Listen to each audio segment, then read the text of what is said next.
Before beginning the story, I'd like to say a big thank you for visiting my new channel.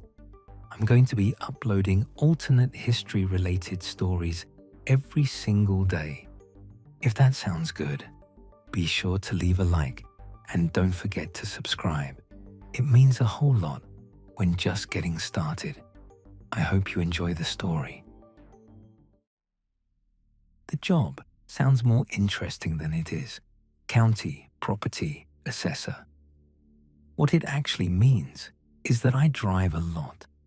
I cover 600 square miles of rural nothing, which in practical terms is gravel roads and overgrown driveways and people who don't want to see me coming.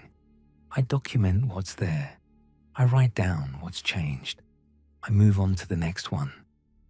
I've been doing it for 11 years, and I've gotten very good at being somewhere without really being anywhere.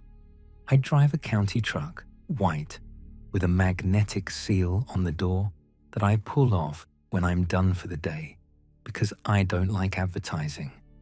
I keep a thermos of coffee in the cup holder and a county-issued clipboard on the passenger seat, and I spend most of my day alone in a way that I find genuinely comfortable.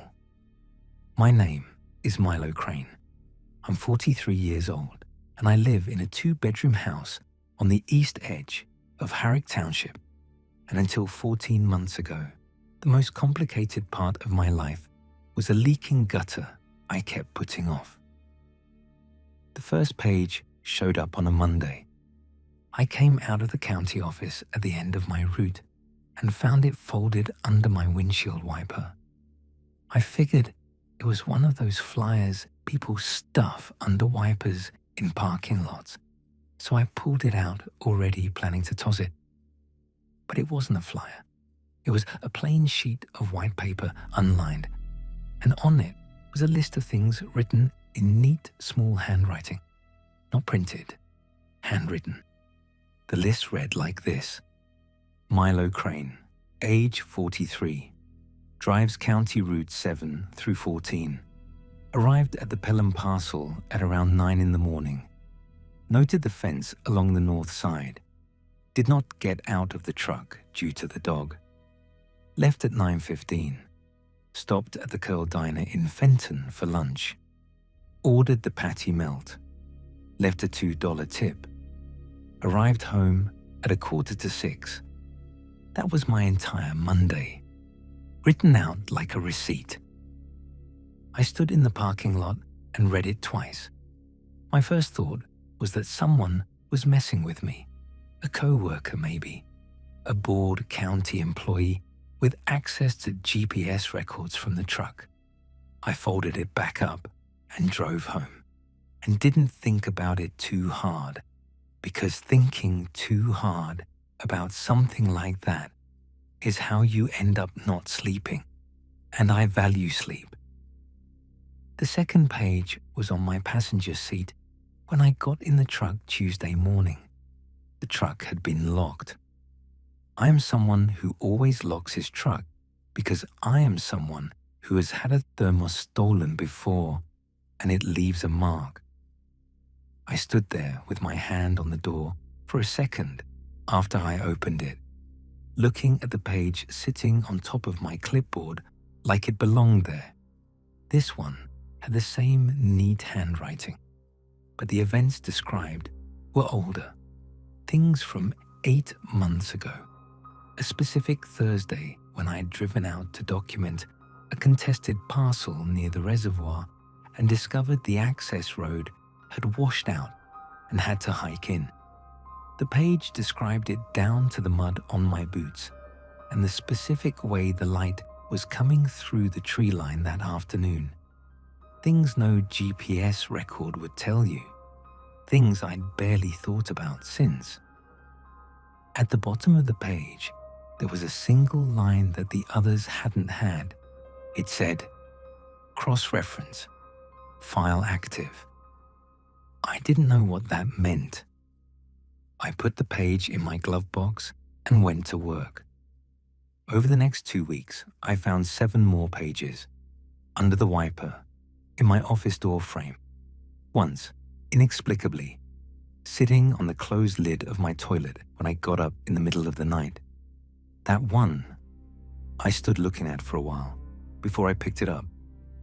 Pages kept doing the same thing, documenting my days in plain, factual language, dry as a tax form. No commentary, no threats, no strange observations, just events, times, locations, details. But some of the pages were wrong in a specific way, not wrong like a mistake, wrong like a slight detour. One page described me taking the highway to the Aldous parcel instead of the county road I always use. Another described me calling my brother Garrett on a Tuesday evening. A long conversation, which would have been strange because Garrett and I hadn't spoken in 2 years over something I'd rather not get into. Another described me eating at a different diner entirely, one in a town 15 miles east of my usual route, ordering something I'd never ordered in my life.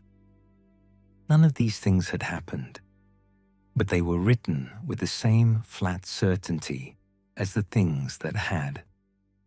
I drove past the diner from that page one afternoon, just to see. It was there. It was exactly where the page said it was.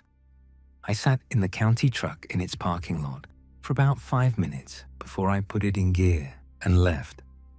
The first time I saw the man was on a Wednesday, 3 weeks in. I'd just pulled out of a long gravel driveway off the county road near a property called the Stills Parcel, an old hobby farm that nobody had worked in about a decade. I turned onto the road and looked in my rearview mirror out of habit, and he was standing at the end of the driveway. He was older, maybe late 60s. Grey coat, grey pants, the kind of outfit that registers as a color rather than a specific thing. He was standing completely still, hands at his sides, watching the back of my truck with an expression I couldn't make out from that distance. He wasn't writing anything. He wasn't holding anything. I drove another 100 yards and looked in the mirror again, and he was gone. The next day, he was sitting in a car across the street from the Curl Diner when I came out from lunch. Grey sedan, same color as his coat, same stillness. I stood on the sidewalk and looked right at him, and he looked right back, and there was nothing in it that I could name as threatening. He just looked patient, thoroughly, deeply patient, in a way that regular people aren't. Patient like someone who is almost finished. I drove back to the county office and sat in the parking lot and thought about things in the direct, practical way I've tried to approach problems my whole life. Someone was documenting me. Some of what they documented hadn't happened, but was close to things that had, like a copy made by someone who almost understood the original. And a man in a grey coat kept appearing at the edges of my days, not following me, not approaching me, just noting that I was there. I thought about the line at the bottom of that early page. Cross-reference file active, 2 files, 2 records, one of mine and one of someone else's, and someone or something was holding them up against each other like matching photos to see where they lined up. The pages started arriving faster, 1 every day, then sometimes 2. They got more specific. I began finding them describing things hours before they happened. I'd read a page in the morning that said I'd stop at a particular crossroads to let a tractor cross, and then I'd stop at that crossroads at noon and watch a tractor cross, and there was nothing in my body that found it anything other than deeply wrong. And the other pages, the ones describing the slightly different Milo, those started feeling familiar in a way I couldn't shake, not like memories, More like when you half wake from a dream and for a few seconds the dream world feels as real and as fully lived in as the one you're waking into. I'd read about that other version of me calling Garrett, and I'd feel something in my chest that might have been recognition. That scared me more than anything else. I was driving the county road near the reservoir on a Thursday evening when I pulled over and just sat there, engine running, watching the light change on the water. I was trying to think clearly, but the thinking kept sliding away from me because the question at the center of it was too strange to stand in front of for very long. If something was comparing two versions of the same person, it had a reason. Everything that keeps records has a reason. You compare two files because you're looking for a match. You're looking for the one that belongs and the one that doesn't. And when you find it, you close the file that doesn't. I drove home and didn't sleep. The next morning, there was a page on my kitchen table, not under my wiper, not in my truck, on my kitchen table, which is inside my house, which was locked and alarmed. I have a decent alarm system because I live alone and I bought it after a neighbor's place got broken into 3 years ago. It had not gone off. I read the page standing up and didn't sit down. It was different from the others. It didn't describe my day. It described the two records as something that was almost finished. The handwriting was the same neat, unhurried script, but the language had changed. It wasn't describing events anymore. It was describing a conclusion. The word reconciled appeared twice. The word resolved appeared once near the bottom. There was a line near the end that said, "Variance between subjects has reached minimum threshold. Final documentation in progress." I thought about what that meant for a long time. Then I got in my truck and drove. Not my route. I turned off the county road onto a 2-track I knew from my assessor maps, a dirt road that wound back through about 4 miles of scrubland to a property called the Verdell Farm. I'd assessed it twice in 11 years, and neither time had I seen any sign of anyone. Having been there recently, the farmhouse had been standing empty since before I took the job. It wasn't listed as abandoned, technically, because there were still heirs somewhere in another state who hadn't sold and hadn't done anything.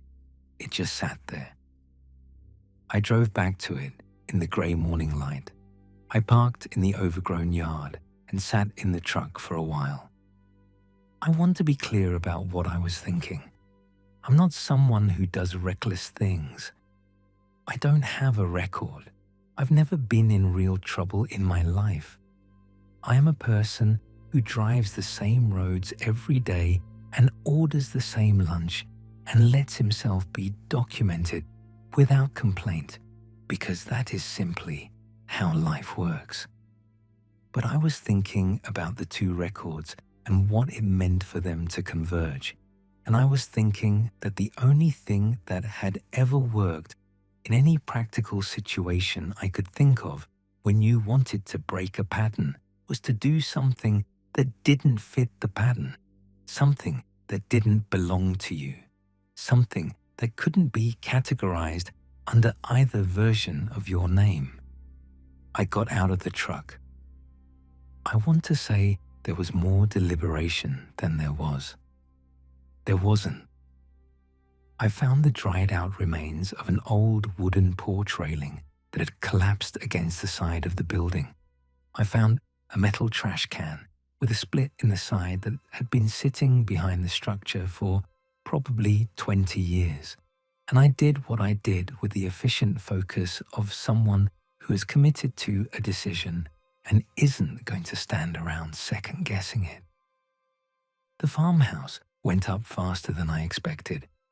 Old dry wood does that. I stood far enough back that I wasn't in any danger, and I watched it burn, and I felt absolutely nothing that I can adequately explain. I called it in from the road, anonymous, from a payphone at a gas station, because yes, there are still payphones if you know where to look. I didn't stay to watch the response. I drove back out to the county road and sat in a diner I had never been to before and drank coffee I didn't taste. Nothing about that morning fit the record of my life. Not the old one, not the other one. The pages stopped the next day. I didn't find one under my wiper. I didn't find one on my passenger seat or in my door frame or on my kitchen table. The day after that, nothing. The day after that, nothing. A week went by, and then another, and the morning started feeling something like normal, the way they had before any of this started, and I began to let myself breathe at regular intervals again. I saw the grey sedan once more, parked outside the county office on a Thursday afternoon. I stood on the steps and looked at it for a long moment. It was empty, just a parked car. I waited a few minutes and it stayed empty, and then I went back inside. I found the last page in my glove box on a Friday. I don't know how long it had been there. I reached in for my registration and felt it underneath, and my stomach dropped before I had even pulled it out. It was short, same handwriting, but it stopped in the middle. It read, Milo Crane, age 43, drives county routes 7 through 14. On the morning of the 14th, he made an unscheduled stop at the Verdell property. The subject's actions at this location fall outside both. And then it stopped. No period. No final word. Just the sentence ending where the sentence ended. Hanging there, like a door left open onto nothing. I sat with that for a long time. Then I put it back in the glove box and I drove my route, and I told myself that an unfinished record was as good as a closed one. I told myself that falling outside the file was the same as being free of it. I mostly believed that. I got careful the way you get careful after something like this. I varied my routes. I ate at different places. I called Garrett, which was hard, but I did it. I changed small things deliberately and regularly, not out of fear, just to stay uneven, to stay unreconcilable. I kept the last page in my glove box as a reminder. 3 weeks later, I came home from my shift and went to the kitchen to start dinner and stopped in the doorway. There was a page on the kitchen table. I had replaced the alarm system. I had put new locks on every door. I had checked every window. None of it had mattered. I walked over and looked at it without picking it up. It was a fresh page, clean white paper, the same neat, patient handwriting. It said 4 words. We started a new one. I stood in my kitchen for a long time after that. The food I'd planned to make sat on the counter. The light through the window moved the way light moves when clouds pass. Everything about the room was ordinary and quiet and familiar. I picked up the page and read it again. Then I put it in the drawer with the other ones and went to make dinner, because I didn't know what else to do, and because the alternative to going on with things is not going on with things, and I wasn't ready for that. But I left the kitchen light on all night, and I've been leaving it on ever since.